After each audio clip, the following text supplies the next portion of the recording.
Hello YouTube and welcome back to Let's Play Bloons BTD5 Deluxe Edition. Today is Wednesday, which means that I need to do a challenge video because I already recorded the video for Thursday because I wasn't paying attention. And you know what? For this challenge video, I'm going to reattempt the Mage Spire Wizards Only challenge thing because when I did it last time, I'm going to try it here. I don't think I did double cash mode, so I'm going to do it on double cash mode this time because in the challenge they said that I could use double cash mode, but I guess I had just forgotten about that. So, obviously, with double cash mode, you get twice as many cash, or twice as much cash per pop. So when you pop one red balloon, you get two cash, two money, $2, I guess. So as the Monkey Apprentice, you may know if you've been watching my videos, I don't really like the Monkey Apprentice that much, just because he has so many different attacks that it's a little bit unpredictable. It's a little bit harder to really determine quite how good it is, unless you like really study that or look it up or something. But just in general, the Monkey Apprentice hasn't really been too good for me, like the way that I play or the way that I use it. It could just be that I don't know how to use the Monkey Apprentice very well, or I don't know what the best upgrade is for the Monkey Apprentice, but oh well. That's just kind of generally how I work, I guess. But for this special challenge, I'm just going to go through medium with only Wizard Apprentice, or not Wizard Apprentice, Monkey Apprentice, and any upgrades. I think they said, yeah, I think I remember them saying that it was just any upgrades. They did say it could have double cash, so that's why I'm doing it on double cash, because the last time that I tried this, I lost. Pretty bad, I think.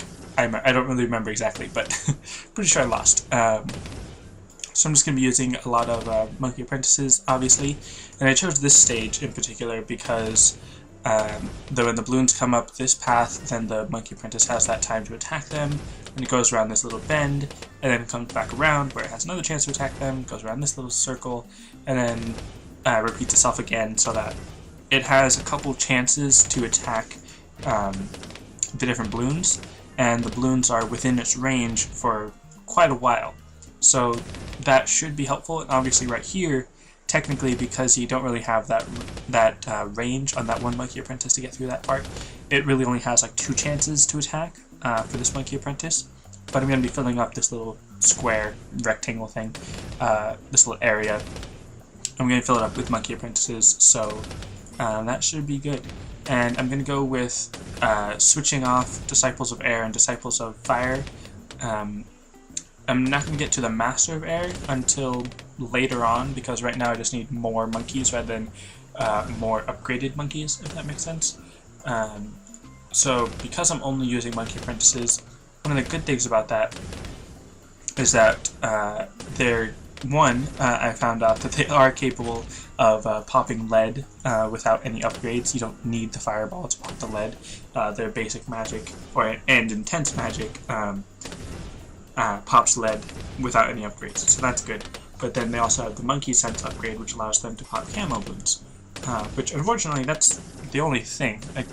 It just allows the one Monkey Apprentice to pop camo balloons, and it specifically says does not grant detection to other towers. It would be nice if the Monkey Sense increased their range a little bit, or maybe if it did increase or grant camo detection to a nearby tower or something. That'd be nice, but oh well. But other than just camo and lead, I also need to think about the Moabs. So to deal with the Moabs, I'm going to build a couple more Dragon's Breath or Disciples of Fire Monkey Apprentices.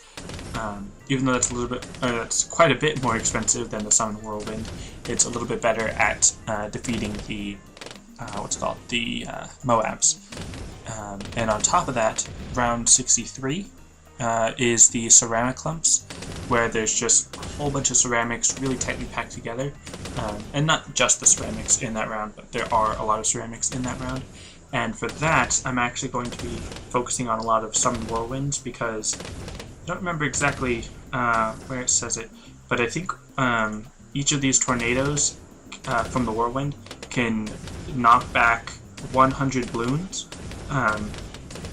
Pretty sure it knocks back 100 balloons towards the beginning of the track, which will be very helpful to sort of disperse that clump to help help the attacks pierce through them, and then also just in general knocking them back to the beginning of the track helps you have more time to actually attack the Bloons. Now that's basically the general strategy that I have whenever I'm using Monkey Apprentices, but the problem is always that I don't have enough money to build or buy enough Monkey Apprentices in order to really get a strong defense, because it really does take a lot of Monkey Apprentices to really build a sufficient defense. Or you might just need better placement than I have, or a better distribution of your money or whatever. And not every tower, I don't think, not every tower can solo an entire round. Specifically, a bomb tower, if you were to use just bomb towers, then you would have to use the shrapnel from one of its upgrades in order to pop the black Bloons and the zebra Bloons, because those Bloons are immune to the actual explosion from the Moab, or not from the Moab, from the bomb tower. And I was thinking Moab Mauler, which is one of the upgrades. But also, I've just never had good luck with using a bomb tower as a solo tower, or a solo tower type, using a bunch of bomb towers. I've just never been very good at knowing the right way to spend your money in order to get a really good defense with just bomb towers. I always end up leaking Bloons, either just a little bit at the beginning, or ends up just losing because I leaked so many Bloons. But aside from that, I guess if you had enough money, you could eventually build enough bomb towers to just solo as bomb towers. And ice towers, unfortunately, they cannot pop every type of Bloon. Again, they have to deal with not being able to pop white Bloons or zebra Bloons, and they don't have any other upgrade that allows them to pop those. You could use the Monkey Village. One of its upgrades is the Monkey Intelligence Bureau, which will grant Bloons access to pop all types of Bloons. So ice towers will be able to pop white Bloons and zebra Bloons, and then bomb towers will be able to pop black Bloons and zebra Bloons. But another weakness of the ice tower that isn't overcome by the Monkey Intelligence Bureau is the Moabs, because the Moabs are a special kind of Bloon because they're blimps, and one, they have a whole lot more layers that you have to get rid of, and two, they're not affected by ice or glue, which is my next topic, the glue gunner. It's really good against normal Bloons, but once you get to the blimp, it doesn't even attack the blimp. It doesn't do anything to it. And as far as I know, even with the Monkey Intelligence Bureau, it won't do anything to blimps. So we've always got to worry about that. The Monkey Buccaneer, you can't always solo a match because there's not always enough water on the map for a Buccaneer to be good enough. The Monkey Ace, you might be able to solo with just Monkey Aces. I think I did solo with just Monkey Aces once, but I think I needed a Monkey Village or something, just because the Monkey Ace is really good if you spend a lot of money on it, because it is really expensive to get to its best upgrades. Specifically the Spectre, its tier 4 left side upgrade. It's really powerful, but it, like I said, is really expensive. Monkey Apprentice, again, I kind of need double cash in order to get enough money to build enough Monkey Apprentices to be a good enough defense. But again, they have a lower ceiling on their potential, so you would have to build more of them fully upgraded in order to have the best defensive for those. Super Monkeys, I think literally you can't only use Super Monkeys because you don't have enough lives, and they're so expensive that if you were to not use anything, including road spikes, or even if you did use road spikes, you wouldn't be making enough money to eventually build a Super Monkey with enough time to not leak enough lives to lose, if that makes sense.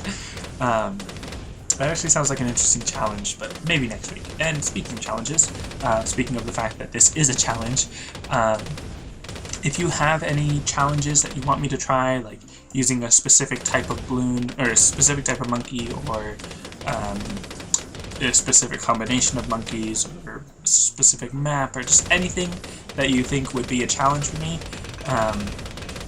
then leave it in the comments of my Wednesday videos, my viewer challenge videos, because on Wednesday, one, I usually forget and record an episode for Thursday first, but on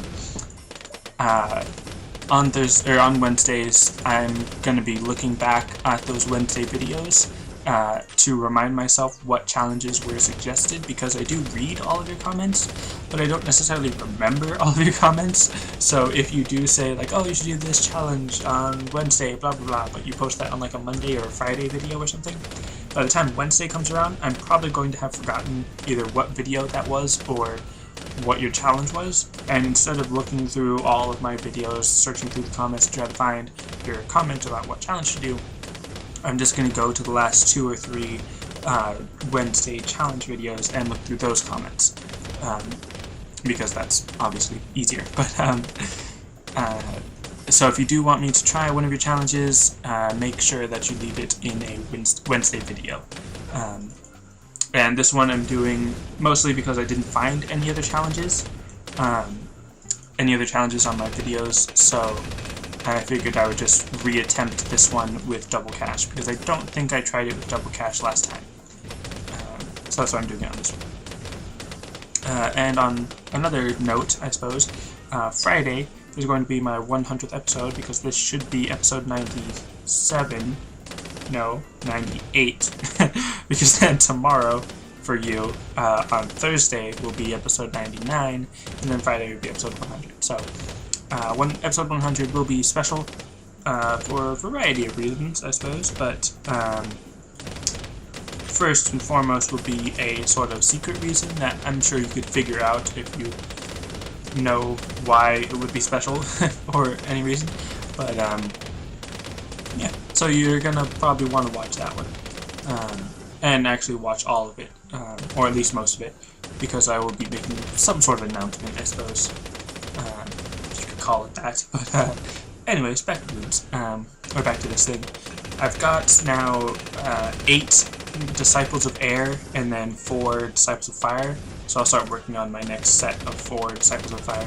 I might be able to squeeze in like 5 columns, which would be 20 Monkey Apprentices, which is something that's kind of interesting. They have, I'm not sure what the exact technical term for it is, but I would consider it a small hitbox, where you can actually pack in a lot of Monkey Apprentices really close to each other, because there's only a small little space right in their center that actually determines like where they are, where you can and can't place a tower type of thing.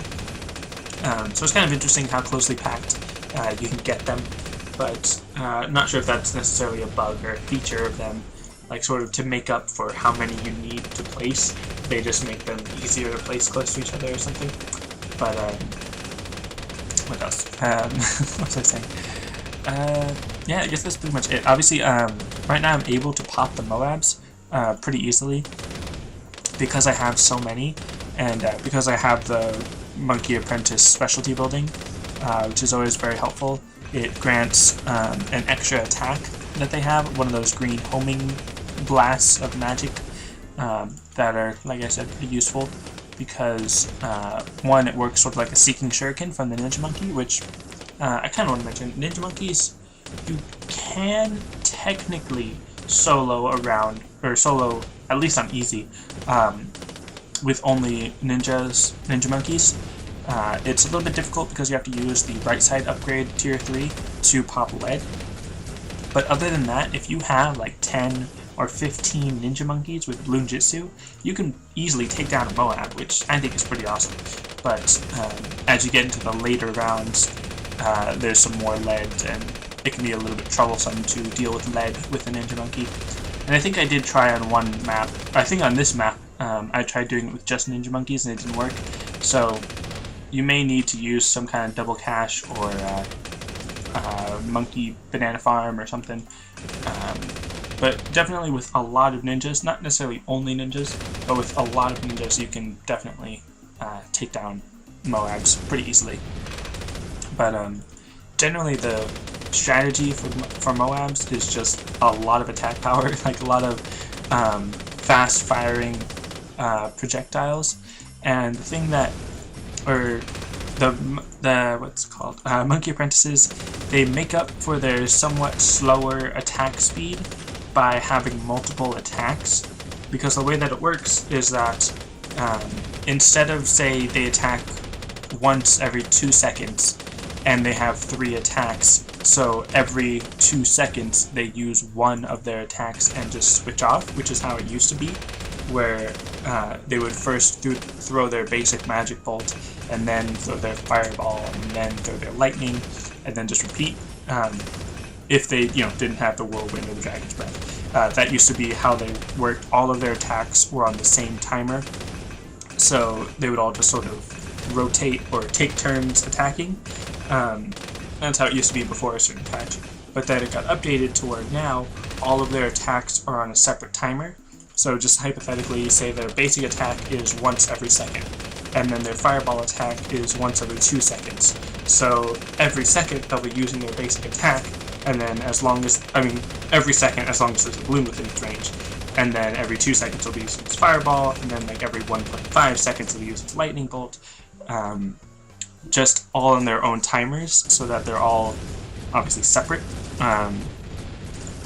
But what I'm going to do now is get the Tempest Tornado upgrade. I don't know if the Tempest Tornado actually hurts the Moab class balloons, like the Moab, the BFB, and the ZOG. I don't know if it actually does any damage to the Moab class balloons, but it does.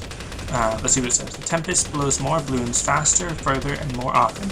Also pops balloons once before blowing.